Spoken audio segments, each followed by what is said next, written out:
একজন সাহাবী একটা উটকে জবাই করে ফেলেছে, সে চাইলে এটা বিক্রি করতে পারতো, কিন্তু সে কেন এটা জবাই করছে? একমাত্র এই কারণটা ভেবে যে এই উটের উপর আমার স্ত্রীরা বসেছে, আমার কন্যারা বসেছে, এখন বিক্রি করার পর ওই উটের উপর অবশ্যই কোনো গায়েরা পুরুষ বসবে, এটা তার সহ্য হয় না, এটা তার গায়ে লাগে।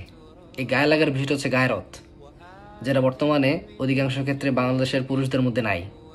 যদি থাকতো, তারা কখনো তাদের ওয়াইফের ছবি, তার কন্যার ছবি, তার মেয়ে, তার মায়ের ছবি কখনো সে সোশ্যাল মিডিয়াতে আপলোড করতো না, কখনো সে আপলোড করতো না।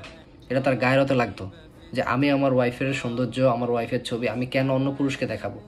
এটা তো আমার হক, এটা তো আমার হক, এটা তো আমাকে রাখতে হবে, এটা আমানত রাখতে হবে, এটা আমি কেন অন্যকে দেখাবো? এবং ওয়াইফরাও কেমন, তারা তাদের ছবিগুলোকে আপলোড করে, তার চিন্তা এটা আসে না যে আমার সৌন্দর্য বা আমার যেই আল্লাহ যেই কুদরত যেটাই দিছে এটা আমার স্বামীর জন্য বরাদ্দ, আমি কেন এটা অন্য পুরুষকে দেখাইতে যাব? কেন এটা এত বেশি আপলোড করব? কেন এটা নিয়ে ভিডিও বানানো, এটা সেটা বানানো কেন?